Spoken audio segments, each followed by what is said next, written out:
자, 정치권 소식 두 분과 함께 짚어볼게요. 윤영걸 전 매경답건 대표 그리고 김준일 뉴스톱 대표 두 분 모셨습니다. 어서 오십시오. 네, 안녕하세요. 어서 오십시오. 자, 지금 뭐 개천절 연휴긴 합니다만 그제가 이제 국군의 날이었습니다. 건군 74주년 뭐 의미를 부여하기도 뭐 큰 행사였는데, 근데 국군의 날 때 해프닝이 좀 있었어요. 그 얘기 좀 먼저 해볼 텐데, 먼저 이제 윤석열 대통령이 기념사를 하기 전에 이제 제식 행사에서 이 부대 열중시를 안 했단 말이에요. 네. 먼저 그 영상 좀 보시고, 그 영상 준비했습니다. 좀 보시고 이어가 보도록 하겠습니다.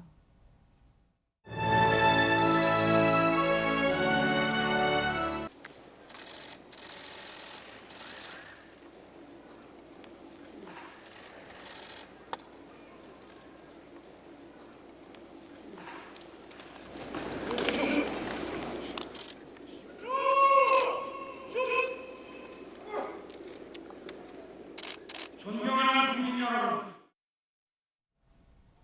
윤영걸 대표님. 이제 네. 저 모습에 저때 이제 저도 이제 출근해서 기념식 챙기느라고 쭉 봤는데, 저때 이제 많은 분들이 이제 특히 군대 다녀오신 분들은 네.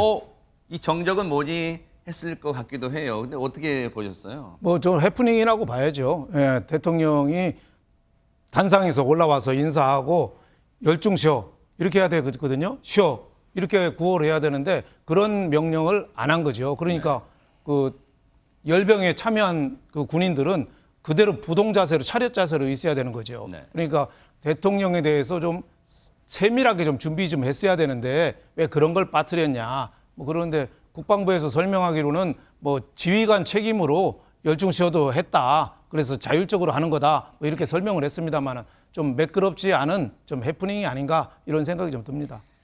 윤영걸 대표님은 해프닝일 수 있다 이렇게 말씀하셨지만, 김 대표님 지금 민주당 입장에서 이거 가볍게 넘길 사안 또 아닌 것 같다고 또 짓는 것 같아요. 예, 뭐 논평까지 냈습니다. 그래서 문제가 있다라고 했는데 사실 저도 해프닝이라고 봅니다. 해프닝은 해프닝인데 일련의 과정들이 너무 안 좋아요. 그러니까 왜냐하면은 대통령의 어떤 뭐라고 부르든 어떤 말실수, 비속어 논란 등등 해서 어떤 의전이나 이런 거에 대해서 조금 잘 숙지가 안 되고 이게 전달이 안 되는 거 아니냐 이런 우려들이 많이 나왔잖아요. 뭐 엘리자베스 2세 여왕 조문 등등을 해가지고 그 연장선상에서 이게 나왔다라고 본다라면은 조금 더 이게 이제 비웃음거리가 되는 것이 참 안 좋습니다. 그러니까 예전에 이제 마키아벨리의 군조론 같은 데를 보면은 군주는 두려움의 대상이 돼야 된다. 두려움의 대상이라는 거는 존경의 두려움인 거죠. 근데 가장 안 좋은 것은 경멸의 대상, 조롱의 대상이면은 더 이상 리더로서의 어떤 지휘를 하는 어려움이 있거든요. 그런 부분에서 지금 연장선에서 보면은 이거 하나하나도 사실은 너무 아쉽다. 이런 거가 또 쌓이면은 어떤 뭐 희화화되는 캐릭터 이런 것들이 국정 운영에 상당히 부담이 될 것 같다.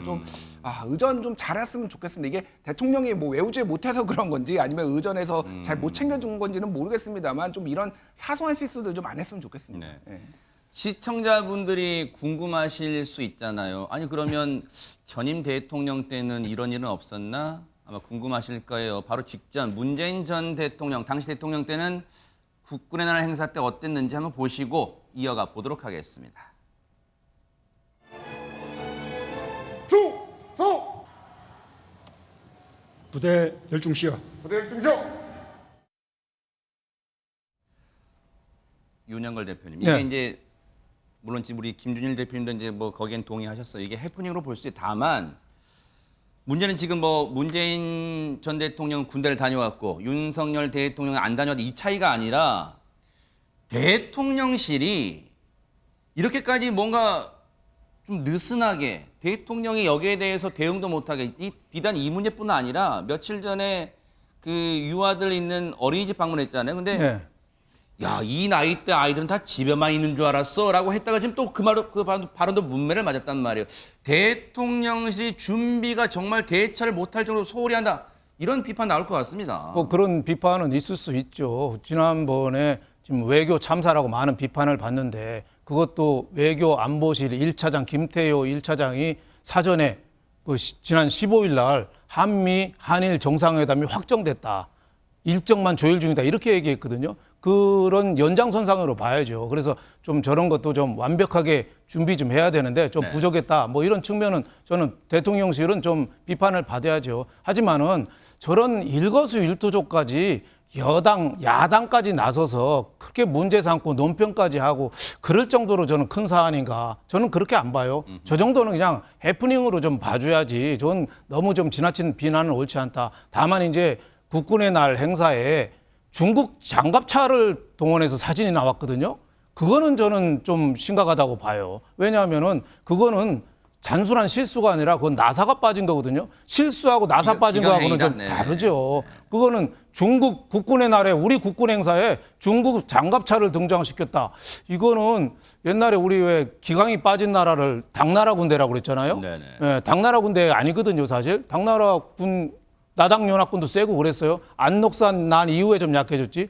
송나라 군대죠. 송나라가 인구가 1억이 넘었는데 100만, 150만에 불과한 거란하고 몽골한테 발표해서 멸망했어요. 네. 그런 저는 송나라가 생각이 날 정도로 저거는 저 문제를 좀 삼아서 단순한 실수다 그러면 넘어갈 수도 있지만 진짜 오랜 동안 군 기강 회의다 그러면 저는 대대적인 쇄신이 좀 따라야 되는 거 아닌가 저는 이런 생각이 좀 들었습니다. 네. 국군의 날 뭐 얘기 나온 김에 그 기념식 영상 좀 볼 수 있을까요? 그 장갑 중국 장갑차 나온 거 영상 잠깐 보시고 예 보세요. 이렇게 이제 영상이 흘러가면서 저 장면입니다. 저게 이제 물론 이 군대를 안 다녀오신 분들이나 뭐 이 여성분들 뭐 그런 분들은 이제 연세가 드신 여성분들은 그냥 장갑차구나 하실 수 있는데 김 대표님 저게 예. 중국 장갑차예요. 그런데 저건 해프닝으로 보기가 어려운 게 국방부가 해명을 했습니다만 국방부가 자체 제작을 했든 아니면 외부 업체에 제작을 맡겼든 이건 정말로 큰 치욕입니다. 국군의 날 행사 때 중국 장갑차를 동원한 사진을 놓고 우리 군을 기념한답니다. 심각한 문제죠. 이게 어떤 차종이냐면은 중국 인민해방군의 92식 보병 전투차라는 겁니다. 그래서 인민해방군 이게 전투 이제 장갑차예요. 그래서 이거는 사실 말씀하셨지만은 뭐 밀떡이라고 하죠. 밀리터리 덕후들이 덕후, 네. 이제 잡아낸 거고 일반인들은 몰랐고 저도 잘 몰랐습니다. 보면은 잘 모르는데 근데 사실 모든 이 퀄리티는 질은 이 디테일에서 세부적인 거에서 나오거든요. 이런 거 하나하나가 굉장히 우리나라의 어떤 군의 자존심, 국격 이런 것을 조금 훼손할 수도 있는 거예요. 그리고 전체적으로 지금 공직 사회를 보면은 뭔가 나사가 풀린 것 같습니다. 이게 대통령실에서부터 시작된 이런 것들이 이 어수선한 분위기. 아직 지금 장관도 임명이 지금 5달이 다 돼가는데 장관도 임명이 안 됐잖아요. 교육부 장관이 이제 임명 절차를 시작했는데 네네. 지금 1급도 자리가 비어 있는 데가 꽤 있다고 합니다. 그런다면서요. 중앙부처. 네네. 그러니까 굉장히 심각해요. 지금 경제 위기 백척간두에 서 있는데 일단은 대통령실부터 빨리 뭐 뒤에도 좀 얘기하겠지만 빨리 이 문제 뭐 외교 참사 아니면 그 비속어 논란을 빨리 결자 해제하고 지금 빨리 지금 국정에 지금 전념해야 될 때가 아닌가 지금 그리고 공무원들 기강을 좀 잡아야 될 때가 아닌가 그렇게 보여집니다. 국군의 날 논란거리 하나만 더 짚어볼게요. 이 기념식에서 군가를 제창한 이 시간이 있었어요. 먼저 어떤 군가인지 영상을 한번 보여드릴게요. 영상 보시고 이어가 보도록 하겠습니다. 바로 저겁니다. 승리의 횃불. 아마 이제 다녀오신 분들은 승리의 횃불? 아니던데 내가 분명히 승리의 횃불이라 안 하고 윤 대표님 우리 때는 뭐로 불렀는데 그러실 거 아니에요. 그렇죠. 우리 때는 뭐 멸공의 횃불로 불렀는데 그러는데 제가 논산 훈련소부터 31개월 군대 생활했는데 네. 3년 내내 부른 게 저 멸공의 횃불입니다. 예, 그거를 어제 국군의 날에 그걸 승리의 횃불로 바꾼 거죠. 처음엔 자막 실수인 줄 알았어요. 네, 제가 보기에는 그거는 군인이 국방부가 너무 정치적으로 눈치를 본 거 아닌가. 왜요? 외교관도 있고 다른 나라에서도 중국이나 뭐 러시아, 북한에서 쳐다본다 이거죠. 아하. 거기 참석한 외교관도 있고 하니까 부드럽게 멸공이 아니라 승리의 횃불로 바꾼 거다 했는데 저거는 좀 국방부가 너무 정치에 깊이 끼어드는 거 아닌가. 이럴수록 어떻게 보면 멸공을 당당하게 외쳐야 되잖아요. 중국, 북한, 우리 위협하고 있잖아요. 이럴 때 당당하게 수십 년 된 우리 멸공횃불 노래조차도 저렇게 승리의 횃불로 바꿔서 부른다? 저는 이번에 열중시어한 거는 저는 해프닝이라 그거는 그냥 넘어가도 된다고 봐요. 하지만 저 노래까지 제목까지 바꾼 거라든가 중국 장갑차가 동원한 거 이거는 우리 군인들이 70년 이상 계속된 평화체제 특히 문재인 정부 때 너무 또 9.19 그 협정 이후에 너무 평화 무드에 젖은 거 아닌가. 다시 한번 좀 되새김지고 다시 한번 좀 각성해야 될 시기가 아닌가 생각됩니다. 저 멸공의 횃불 군간요 후렴구에 보면 전우여 내 나라는 내가 지킨다가 나와요. 근데 김 대표님 예. 멸공을 멸공이라 못 부른다. 그걸 멸공을 승리로 자막은 고쳤지만 실제 당시 영상의 가사 그 실제 육성에는 멸공으로 나와. 이거 뭡니까? 어떻게 해석해야 되나? 이게 외빈을 의식했다는 이 자체 해명도 납득은 쉽게 안 됩니다. 저도 납득이 안 됩니다. 윤영열 대표님이 말씀하셨듯이 군은 나라를 지키기 위해서 있는 거거든요. 그러니까 정치는 정치의 영역에서 하는 거고 군은 군의 일을 하면 됩니다. 멸공의 횃불이라고 불렀다고 해서 뭐 북한이 성명을 내겠습니까? 중국이 성명을 내겠습니까? 원래 있는 노래잖아요. 그거를 가지고 이렇게 오락가락하는 것이 정말 좀 아쉽다, 많이 아쉽다라고 그런 거고 네. 문제는 그러니까 이게 이 윤석열 정부의 지금 어떤 기조 같은 게 계속 오락가락해요. 예를 들면은 뭐 윤석열 대통령이 낸시 펠로시 하원 의장 안 만났잖아요. 예. 중국을 고려했다라고 얘기를 해서 뭐 안 만날 수 있다라고 봅니다만 저는 만나야 된다고 생각을 했고요. 그러니까 그거를 만난다고 해서 그러면 거기에서 대만 문제는 얘기하지 않고 충분히 이거 할 수 있었거든요. 그때 그리고 우리나라의 그 전기차, 그 인플레이션 감축법에 한국의 전기차가 그 배제되는 문제가 바로 그때 현안이 있었잖아요. 그런 것들을 만나서 얘기를 해야 되는데 이때는 또 이렇게 갔다가 이것도 마찬가지입니다. 왜 멸공은 멸공이라 얘기 못 합니까? 이거를 또 뭐 대통령이 개인적으로 멸공 뭐 이렇게 얘기하는 거하고 완전히 차원이 다른 거잖아요. 국방부는 국방부의 일을 해야 됩니다. 이렇게 오락가락하는 거 정말 큰일입니다. 글쎄요, 참 납득이 안 돼요. 멸공의 횃불 말고 다른 군가를 하든가요, 그러면. 그렇죠. 그런데 왜 저렇게 멸공을 멸공이나 못하고 승리라고 고치는 그런 일을 벌였을까? 뭐 납득도 잘 안 됩니다만 어쨌든 국군의 날 뭔가 뒷맛이 개운치 않은 74주년 기념식으로 마무리가 된 듯해요. 국민의힘 얘기해 볼게요. 윤영걸 대표님, 이번 네. 주가 뭐 국민의힘 운명의 한 주다 그런 얘기가 있는데 실제 이번 주 국직간 일정도 좀 잡혀 있는 것 같더라고요. 그렇죠. 이번 주에 국민의힘이 운명의 한 주입니다. 아하. 예, 첫 번째는 이제 그 법원에서 판결이 4일 이후에 나옵니다. 아. 오늘이 3일이니까 내일부터는 언제든지 판결이 나올 수 있는 예를 들어 뭐 4, 5, 6 중에 나올 수 있다는 그렇죠. 거잖아요. 나올 수 어허. 있죠. 그리고 또 그렇게 잘못 인용이 되면은 정진석 그 비대위가 그냥 없어지는 겁니다. 인용이라면 이준석 전 대표 가처분 신청 받아들인다. 이준석을 손들어주는 손들어준다. 거죠. 아, 그러면은 네. 또 비대위가 주호영 비대위에 이어서 두 번째 비대위가 날아가는 거죠. 공정분해되는 거죠. 좌초되는 거예요. 그러니까 네. 집권 여당으로서는 어떻게 보면은 굉장히 그 모래 위에 어떻게 보면 성을 싼 그런 위험한 비대위가 될 수도 있는 거고 아하. 또 하나 더 큰 거가 있습니다. 뭔가요? 6일 날 국민의힘 윤리위원회가 열립니다. 아, 그래요? 예. 네. 거기에는 뭐 권성동 의원도 이제 올라가 있죠. 연찬회 때 술 먹지 말라는데 술 먹고 뭐 했다고 해서 네네네. 올라가 있고 한데 더 큰 거는 이준석 대표가 지금 내년 1월이면 징계위 당원권 정지가 끝나는데 또 가서 그러면은 다시 징계될 때는 한 번 한 것보다 더 센 징계가 센 거, 나오거든요. 강한 거. 아. 그렇게 되면은 제명이라든지 뭐 당원권 정지를 한 3년 한다든지 뭐 이런 식으로 되면은 상당히 소용돌이가 치겠죠. 네. 그래서 국민의힘의 그 내홍은 이번 주로 해서 좀 사그라드느냐 오히려 또 더 커지느냐 이런 기로에 있겠고 이준석 대표도 어떻게 보면 회생의 발판을 마련하느냐 완전히 페이드아웃 사라지느냐 뭐 여기 그 갈림길에 저는 있다고 봅니다. 김 대표님. 예. 법원의 이제 판단이 뭐 딱 부러진 게 아니라 4, 5, 6 중에 나올 수 있고 특히 이제 6일 날 만약에 나온다면 그날 말씀하신 대로 지금 윤리위가 또 잡혔잖아요. 추가 징계. 근데 이준석 전 대표가 그런 얘기를 하더라고요. 언론 인터뷰 때. 만약에 자기를 제명 정도의 강징계를 중징계를 하면 자기가 역사책에 나올 인물이다 뭐 이렇게까지 약간 그래서 애들도 좀 반박했습니다만 예. 어떻게 봐야 될까요? 그러니까 지난번에 1차가 8월 18일 날 신문을 하고요. 26일 날 8일 걸려서 나왔거든요. 네. 그러니까 8월 18일이 목요일이었고 금요일이었어요. 그거를 대입을 만약에 해보면은 네. 지난주 수요일이었잖아요. 네. 그러면 이번 주 목요일 아니면 금요일 정도에 나올 거다. 그 간격을 해보면. 예, 그대로 네. 적용이 된다는 그러면 이번 주 목요일이 6일이거든요.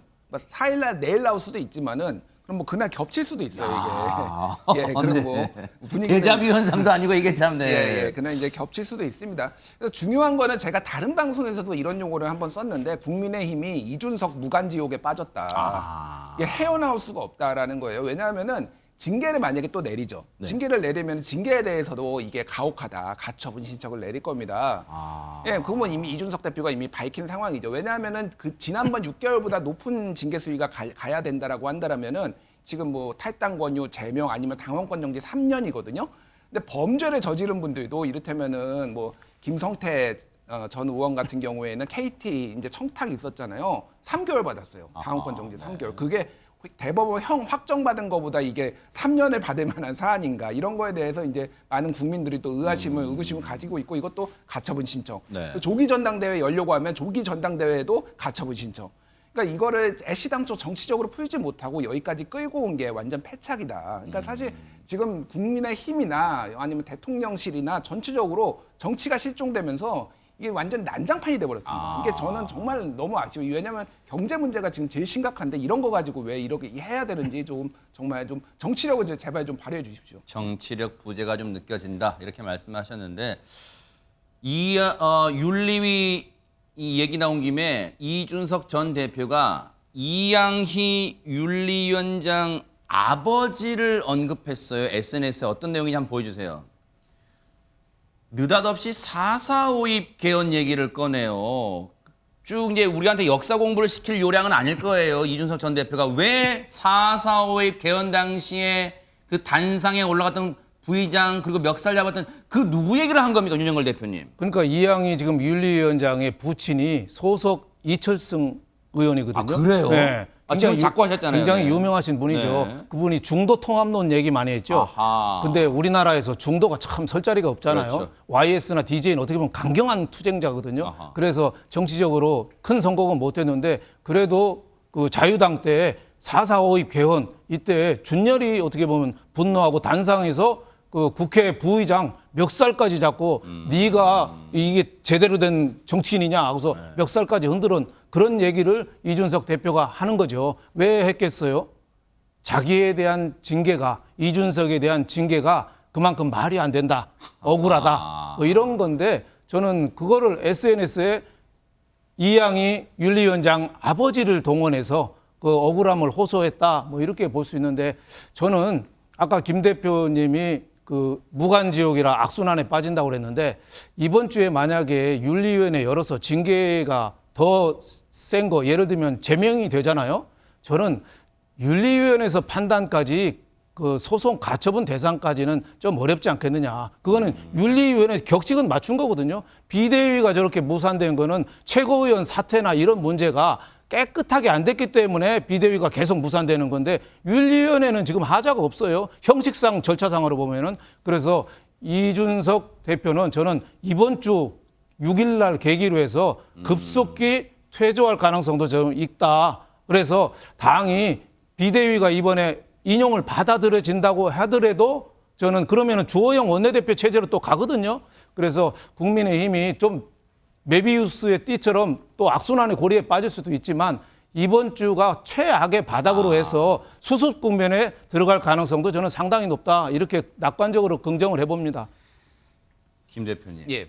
이준석 전 대표 뭐 다른 건 몰라도 머리 하나는 좋은 게 사실 자기가 태어나기 전에 있었던 일인데 이양희 윤리위원장의 아버지 부친 지금 자꾸 하셨지만 이철승 의원 이 사례까지 꺼내 들었어요. 그만큼 이양희 윤리위원장에 대한 무언의 압박인가 역사에 부끄러운 행동하지 말라 뭐 그런 겁니까? 어떻습니까 이게? 그렇죠. 예, 지금 이 윤리위에서 지금 벌어지고 있는 어떤 징계들 이런 것들이 좀 부당하고 과유불급이다 이런 주장을 하기 위해서 그래서 아버지만 못하다 아버지처럼 해라라는 이제 여론전이고 뭐 이 얘기를 듣는다고 이양희 위원장이 갑자기 아버지처럼 해야 되겠습니다. 그래서 뭐 징계를 조정한다든지 그러진 않겠죠. 이거는 전체적으로 아까 전에 말씀드렸듯이 징계가 과하다. 아직 나오진 않았지만 예상되는 징계가 과하고 네. 이런 징계를 받았을 때 그 이후에 정치적 행보를 이제 염두에 둔 거고 네. 그 윤영걸 대표님이 말씀하신 거에 조금만 보론을 하자면은 네. 만약에 가처분 신청이 인용이 되면은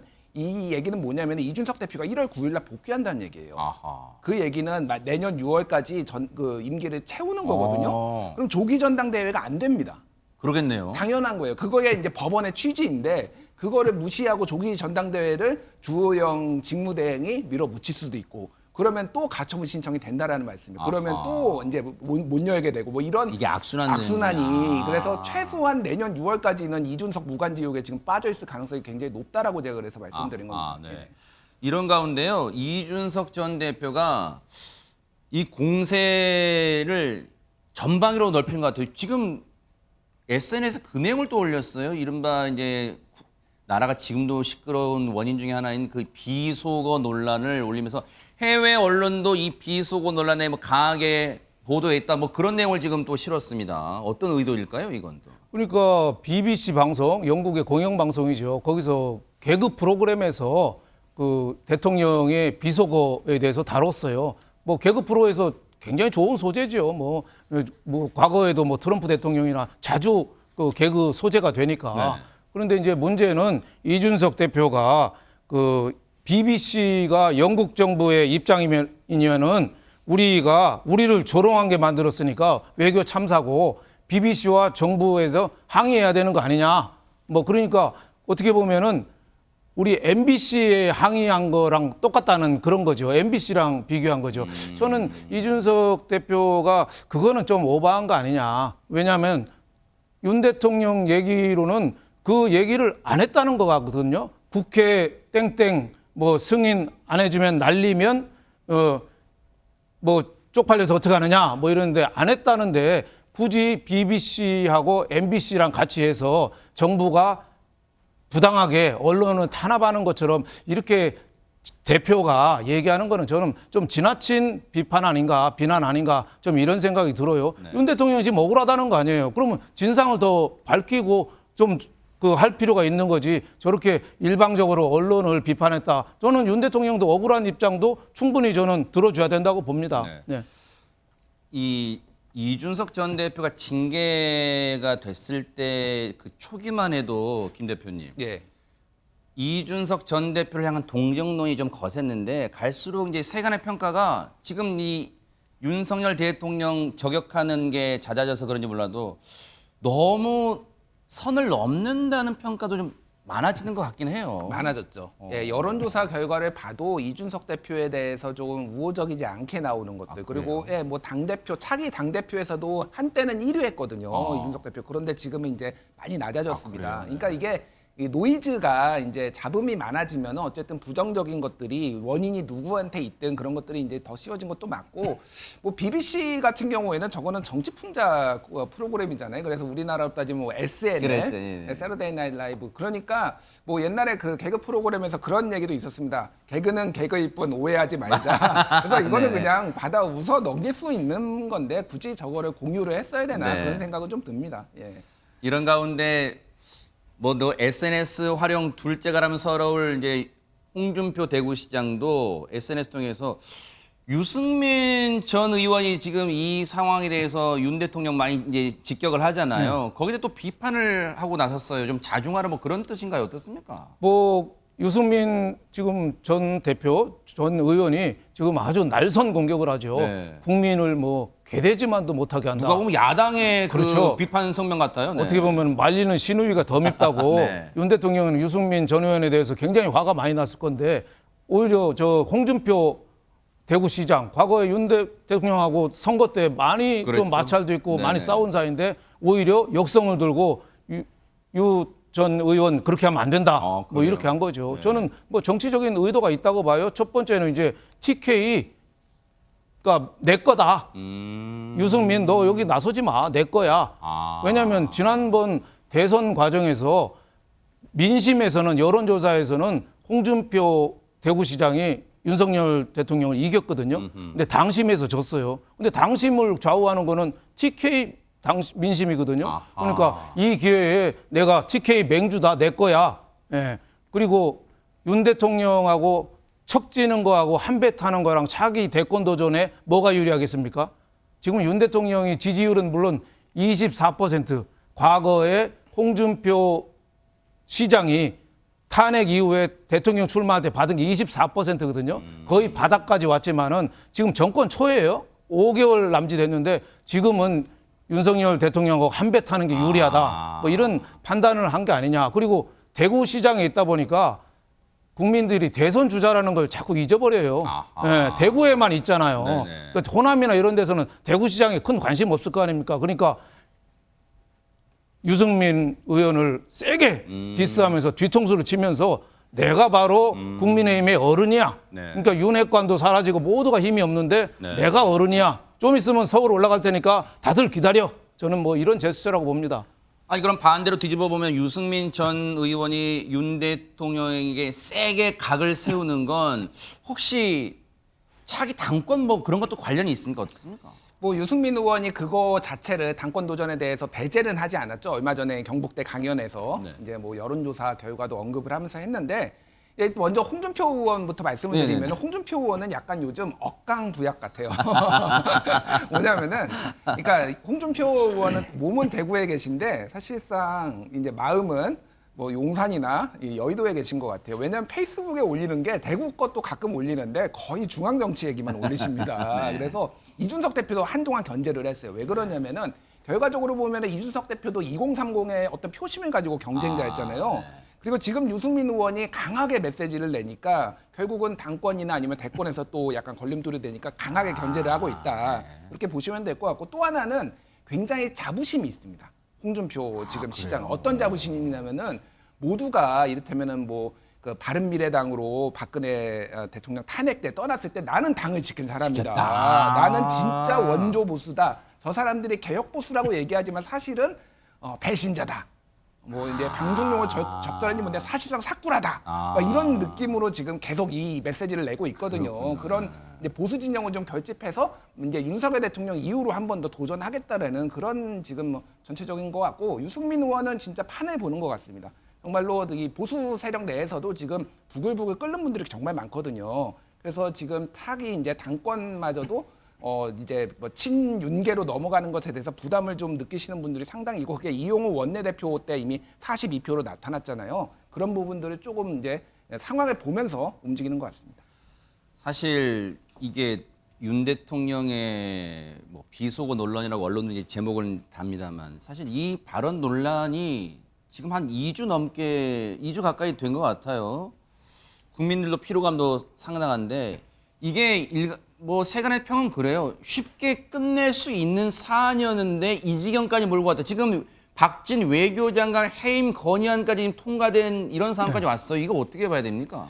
그러니까 대통령실에서 초기의 대응을 제 생각은 그 비속어를 뭐 아직은 인정을 안 하고 있는데 그거 했는지 안 했는지를 윤 대통령이 제일 잘할 거 아니에요. 그러겠네요. 네, 비속어를 만약에 했으면은 그거는 사과를 하고 또 하나는 저 바이든에 대해서 윤 대통령이 얘기 안 했다는 거 아닙니까? 그러면은 여기에 대해서는 MBC에 대해서 MBC에서 자막을 깔았잖아요. 자막을 깔고 틀어줬잖아요. 그것도 보면은 어떻게 보면 바이든이라고 국민들이 다 어떻게 보면 오도한 측면이 있거든요. 윤 대통령 입장에서는 그거는 진상 규명 뭐 법적인 절차로 저는 밟아도 돼서 분리 대응을 해야 되는데 비속어하고 MBC하고 같이 섞어버렸어요.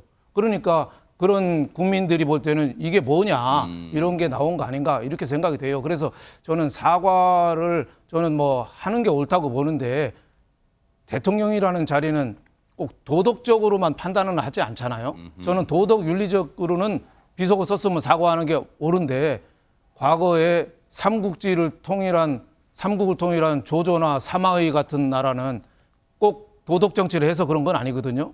또 진시황이 도덕 정치에서 통일한 건 아니거든요. 그러니까 정치적인 전략, 전술 이런 쪽에서는 내가 사과하면 더 밀린다. 윤 대통령이 가뜩이나 지지율 자꾸 24%까지 밀렸는데 사과하면은 민주당의 공세 뭐 제야의 공세에 내가 설 자리가 없다. 내 지지자들까지 기반까지 무너진다. 뭐 이런 위기의식이 저는 판단한 거 아닌가 뭐 이런 생각이 드는데 그런 점은 좀 아쉬운 점이 있죠. 대통령실에서도 13시간 이후에 비속어 대응을 한 거라든지 이런 것도 조금 늦은 감이 좀 있습니다. 네. 네.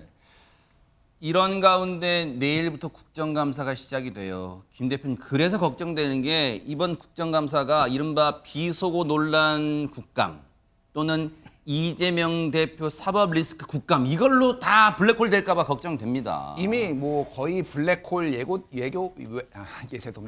있죠. 왜냐하면 그렇죠. 뭐 외교 통상위 같은 경우에는 당연히 외교 문제를 할 그렇죠. 테고 그리고 이를테면 과기정통위원회 같은 경우에도 MBC를 이른바 정원 유착 논란에 정원 유착을 가지고 또 이 논란이 또 벌어질 거예요. 그리고 그거 말고도 지금 뭐 대통령실 이전 예산 문제 등등해서 그러네요. 교육위원회에서는 김건희 여사 논문 그러네요. 표절 문제 해가지고 어허. 다 여기에서 여야끼리 지금 붙을 수밖에 없는 상황이에요. 그래서 역대급 아마 전쟁이 지금 벌어지지 않을까 그렇게 보여집니다. 그래서 계속 말씀드리지만은 네. 이제 경제가 백척간도입니다. 지금 25년 만에 6개월 연속 지금 적자 봤거든요. 맞아요. 지금 무역 수지 적자. 네. 이거 지금 어떻게 해야 되는지 좀 국회가 조금 생산적으로 했으면 좋겠고 그러려면은 대통령이 이거는 권력을 가진 사람이 제스처를 취해줘야 된다. 오늘 제가 눈에 띄게 봤던 게 네. 중앙일보의 이하경 주필 네네네. 제목이 칼럼이 윤 대통령이 억울해도 싸움은 중단해야 한다. 이런 칼럼을 썼고요. 동아일보 박재균 논설 주간의 칼럼 같은 경우에는 윤 대통령과 뺄셈 인사라는 건데 이게 내용이 뭐냐면은 쉽게 얘기하면 인사를 징계를 할 사람은 징계를 하고 권력은 나눠야 된다 이런 내용이거든요. 그래서 좀 상대적으로 윤 대통령한테 우호적이었던 이 보수 언론의 이런 논설 주간이라든지 이런 주필도 이제 이런 부분에 정치적 해법을 주고 윤 대통령한테 강하게 요구를 하고 있어요. 대통령실에서 이거는 출구 전략을 이제 빨리 마련해야 됩니다. 네. 자, 이런 가운데요. 오늘 좀 눈길 가는 얘기가 있더라고요. 윤 대표님. 네. 그 서해 공무원 피격 사건이 있잖아요. 네, 네. 감사원이 문재인 전 대통령한테 서면 조사를 네. 하겠다고 요청했어요. 네. 이 부분도 상당히 또 휘발력이 있을 것 같은데요. 그렇죠. 뭐 문재인 대통령 전 대통령이 굉장히 불쾌감을 포시하고 민주당에서도 정치 보복이다. 뭐 이게 드디어 칼날이 드리워졌다. 뭐 이렇게 강력히 반발하고 있죠. 그래서 이게 정파에 따라서 국민의힘은 당연히 떳떳하면 조사 받아라.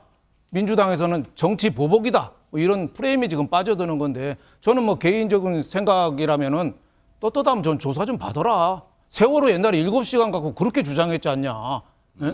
그 억울한 사람이 그 월북으로 몰려가지고 온 가족이 집안이 풍지박산 나고 본인도 거의 월북한 그런 사람 취급받았잖아요. 그때 해경에도 그렇게 발표했잖아요. 저는 가장 궁금한 게 뭐냐면 그 사건이 난 게 2020년 9월 22일 밤이었습니다. 그날 사고가 났는데 문재인 전 대통령한테 서면 보고 첫 보고가 6시 36분, 저녁 6시 36분에 첫 서면 보고가 됐어요. 그때는 살아 있었습니다. 그 후에 9시 40분에 사살됐거든요. 그리고 불태워졌거든요. 3시간 후에. 그리고 그때도 아무 조치도 없었어요. 다음 날 오전 8시에 문재인 대통령한테 보고가 됐어요. 그러면 14시간 동안 우리가 세월호 7시간을 그렇게 궁금해했는데 문재인 대통령 14시간 도대체 뭐 했냐. 저는 정파나 이런 걸 떠나서 그 시간에 도대체 뭘 했냐. 이거는 저는 당연히 밝힐 국민의 의무가 있다고 봐요. 이거를 대통령 기록관실에 덮어놓고 나 몰라. 이거 판도라 상자야. 저는 이런 얘기할 때는 아니라고 봅니다. 근데 이렇게 되면 이제 시청자분들께서 받아들이시기에는 문재인 정권 때 초창기 했던 또 쭉 이어져 왔던 적폐청산의 어떤 이미지가 좀 떠오르지 않을까 그런 생각이 좀 들어요. 그러니까 뭐 윤석열 정부가 이제 전 정부 수사에 어떤 피치를 올리고 있다 이렇게 이해하시는 분들이 많을 것 같아요. 그래서 일단 감사원이 전직 대통령한테 이제 감사 뭐 이런 조사를 요구를 한 게 과거에 이제 이회창 총재 그때 당시 감사원장이 전두환 노태우 이제 전직 대통령들한테 요구를 한 적이 있었거든요. 그러면은 그냥 쉽게 얘기를 하면은 문재인 대통령이 전두환 노태우급이냐 이제 야당 성향 지지자들은 이제 이렇게 받아들일 수밖에 그러겠네. 없는 거죠. 그러니까 이게 정말로 대통령을 이렇게 조사를 해야 되는 상황이냐. 그리고 게다가 검찰 수사도 지금 진행되고 있고 감사원 감사도 나름대로 진행되고 있으니까 이 결과를 다 보고 그때도 미흡하거나 정말로 핵심적인 의문이 있다라면은 뭐 좀 양보를 하면은 그때 하는 게 옳지 않느냐 이렇게 생각하시는 분들이 많을 것 같아요. 그래서 상징적으로 어쨌든 대통령에 대해서 뭔가 조사를 요구하는 게 이제 야당 결집 효과가 있을 테고 이번 국정감사와 남은 기간 동안 상당히 더 강대강 대치 국면으로 갈 가능성이 높다 이렇게 보겠습니다. 네. 남은 시간 고려해서 공통 질문 드리고 1분씩만 드릴게요. 발언을 1분씩만 듣겠습니다. 결자이지 차원에서 뭐 그런 얘기도 나옵니다만 어쨌든 꽉 막힌 전국이에요. 대통령이 뭐 영수회담 표현은 뭐 지금 뭐 적절한 표현은 아니겠습니다만 글쎄요. 야당과의 이 꽉 막힌 뭔가 물꼬를 트는 차원에서 여야 간에 대통령이 만날 필요가 있습니까? 어떻습니까? 만나는 건 네네. 당연히 만나야죠. 당연히 만나서 얘기하고 서로 풀고 레이건 대통령 일 중에 한 80%가 야당하고 소통이었다잖아요. 그래요? 네. 그럼요. 당연히 해야 되는데 그런데 지금 분위기가 해임 건의안 저는 대미 대일 외교 참사라는데 저는 외교 정상화라고 봐요.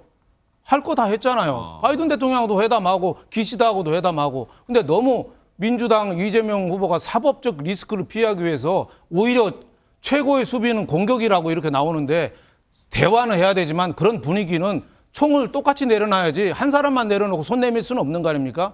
그런 의미에서 좀 고민이 있는데 그럼에도 불구하고 대통령이 좀 더 적극적으로 나설 필요는 있다. 저는 이렇게 보고 있습니다.